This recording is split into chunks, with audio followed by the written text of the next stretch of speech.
નમસ્કાર, આપ જોઈ રહ્યા છો ગુજરાત 18 લાઈવ. હવે જોઈએ અગત્યના સમાચાર. ઉપલેટાના મોટી પાનેલીમાં સરપંચ અને ઉપસરપંચનો વિવાદ વકર્યો. થોડા દિવસ પહેલા ભૂગર્ભ ગટર પાઇપલાઇન મુદ્દે સામસામા આક્ષેપ થયેલ. સરપંચ દ્વારા ભૂગર્ભ પાઇપલાઇનનું કામ બંધ કરાવેલ. ઉપસરપંચ જતીન બાલોડિયા સહિત 7 ગ્રામ પંચાયત સભ્યોએ આજે અચાનક રાજીનામા આપી દેતા મોટી પાનેલીમાં ખળભળાટ મચી ગયો. મોટી પાનેલી ગ્રામ પંચાયતમાં ઘોર બેદરકારી ચાલતી હોવાનો ઉપસરપંચ અને સભ્યોનો આક્ષેપ. મહિલા સરપંચ ગ્રામ પંચાયતમાં હાજર ન રહેતા હોય, તેમના પતિ મનમાની કરતા હોવાનો આક્ષેપ. સરપંચના પતિ ગ્રામ પંચાયતમાં મનમાની કરતા હોવાનો આક્ષેપ. મોટી પાનેલીમાં છેલ્લા 6 મહિનાથી સ્વચ્છતાનો અભાવ. અનેકવાર સરપંચ કહેવા છતાં સરપંચ ધ્યાન ન આપતા હોવાનો આક્ષેપ. સફાઈ માટેનો કોન્ટ્રાક્ટ આપી દીધો હોવા છતાં કામ કરાવતો હોવાનો ઉપસરપંચનો આક્ષેપ.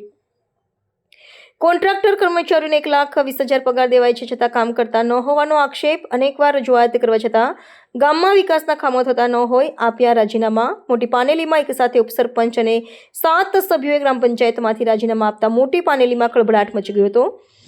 તો બીજી તરફ ઉપલેટા સરપંચ દ્વારા સરપંચના પતિ ઉપર કરેલા આક્ષેપોના મામલે સરપંચના પતિએ કહ્યું, વિકાસના કામો 4 થી 5 કરોડના કામો કર્યા છે. સરપંચ અભણ હોય એટલે દબાવવાનો પ્રયત્ન કરે છે. સરપંચ દ્વારા મનમાની કરવાની ના પાડતા ઉપસરપંચ સભ્યોને તેલ રેડાયું એટલે રાજીનામું આપે છે. તેવા અનેક ખુલાસા કરવામાં આવ્યા. મારું નામ જતીનભાઈ મનસુખભાઈ બાલોડિયા, મોટી પાનેલી ગ્રામ પંચાયત ઉપસરપંચ.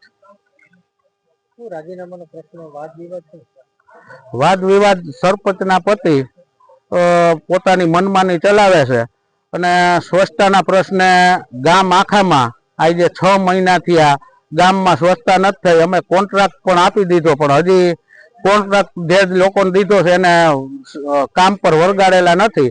અને જે કર્મચારીઓ છે અમારા એના 1,20,000 રૂપિયા પગાર દઈ છે, છતાં પણ કામ કરતા નથી અને એ બેઠા બેઠા પગાર લે છે. અમે અનેકવાર વખત રજૂઆત કરવા છતાં કોઈ પણ જાતનું ધ્યાન આપેલ નથી. કોન્ટ્રાક્ટ આપેલ હોવા છતાં પણ કોન્ટ્રાક્ટરને ટર્ને કામ ઉપર વળગાડેલ નથી. તમે જે રાજીનામું દીધું, તમારા ભેગા કેટલા સભ્યો?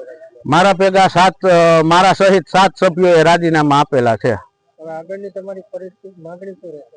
આગળની માગણી કોઈ પણ જાતની કાંઈ છે નહીં. અમારી ગામમાં વિકાસ થાય બરાબર. અમારે કોઈ પણ જાતનો ગામમાં વાદ વિવાદ કરવો નથી, જેના માટે અમે બધા સભ્યો રાજી ખુશીથી રાજીનામા આપી છે. મારું નામ ચંદુભાઈ અમરાભાઈ જાદવ, સરપંચના પતિ તરીકે. ચંદુભાઈ, તમારી ઉપર જે આક્ષેપ થયા છે ઉપસરપંચ દ્વારા કે તમે વિકાસના કામોમાં મનમાની અપાવો છો, શું છે આમાં? જો સાહેબ, આપણે વિકાસના કામને મનમાની કરતા હોઈએ તો અમારે અહીં 4 થી 5 કરોડના અમે 4 વર્ષમાં કામ કર્યા વિકાસના કામ. તમારે અહીં સોપડા તમારે જોઈ શકો તમે, બરોબર છે. અને તે સિવાયના અને મેં જો અમારા બધા આક્ષેપ ખોટા નાખતા હોય તો આજે અમે પંચાયતના કામમાં વ્યવસ્થિત રીતે અમે બધા હળી મળીને રહીએ છીએ, બરોબર છે. પણ આજે મેં બધા અમે સરપંચને દબીને બધા મનમાની કરવાનું કરે છે. મનમાની કરવાનું અમે ના પાડી એટલે આ બધાને પેટમાં તેલ રેડાણું છે, બરોબર છે. સ્વચ્છતા વિશે પણ એને આક્ષેપ કર્યા. સસ્તામાં જો સાહેબ, અમારે બધા કર્મચારીમાં અમારે 40 નોકરી છે પંચાયતમાં. 40 નોકરી અમારે બધા 8 પગાર બાકી છે, બરોબર છે.